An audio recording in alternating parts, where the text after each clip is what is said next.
எல்லாருக்கும் வணக்கம். முதல் முறை இத்தனை மீடியா முன்னாடி இத்தனை கேமரா முன்னாடி நான் பேசிட்டு இருக்கேன்.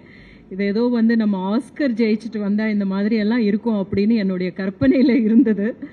பட் ரொம்ப ரொம்ப சந்தோஷம். முதல் முறையாக நான் வந்து ரஜினி சார் கூட நடிச்சிருக்கேன். அது எனக்கு ரொம்ப ரொம்ப சந்தோஷமான ஒரு நிகழ்வாக இருக்குது. அது மட்டும் கிடையாது, இதில் வந்து இன்னொரு சந்தோஷமானது என்னென்னா அமிதாப்ஜியும் இருந்திருக்காங்க இந்த படத்தில் அப்படின்றது. அதுவுமே இல்லாமல் அவர் ஞானவேல் அவர்களுடைய இந்த படத்தில் ஒரு பகுதியாக இருக்கிறது எனக்கு ரொம்ப பெருமையாகவும் இருக்குது. பிகாஸ் அவர் மாதிரியான ஒரு டைரக்டர், நம்ம இந்தியாவே கர்வப்படக்கூடிய அளவுக்கான ஒரு டைரக்டர், இன்னும் அவருடைய படங்கள் உலகமே பேசக்கூடிய விதத்தில் அமையும் அப்படின்றது எனக்கு பெரிய நம்பிக்கை இருக்குது. அந்த மாதிரியான ஒரு இயக்குனருடைய படத்தில் நான் வந்து ஒரு பார்ட்டாக இருக்கேன்.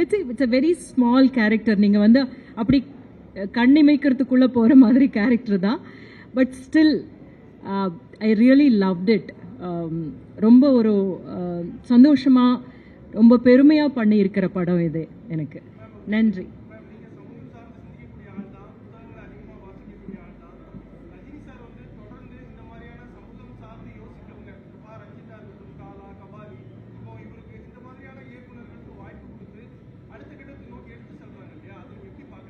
அது ரொம்ப நல்ல விஷயம் தானேங்க. இப்போ வந்து அவர் வந்து பெரிய ஸ்டார்.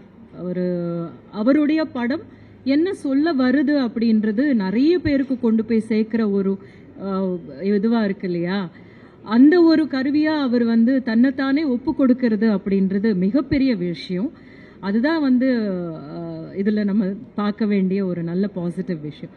அந்த மாதிரியான டைரக்டர்ஸோட ஒர்க் பண்ணணும் அப்படின்னு நினைக்கிறாரு இல்லையா. That's really nice.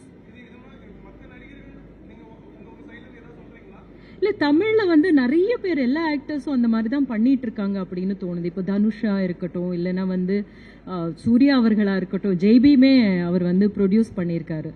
அந்த மாதிரி வந்து நம்மளுடைய கொஞ்சம் நல்ல மார்க்கெட் இருக்கிற ஆர்டிஸ்ட் எல்லாமே வந்து நல்ல படங்கள் பண்ணணும், சமூகத்தை சார்ந்த பிரச்சனைகளை பற்றி சரியாக பேசக்கூடிய இயக்குனர்களுடைய இயக்கத்தில் நடிக்கணும் அப்படின்னு நினைக்கிறது வந்து நல்ல விஷயம்.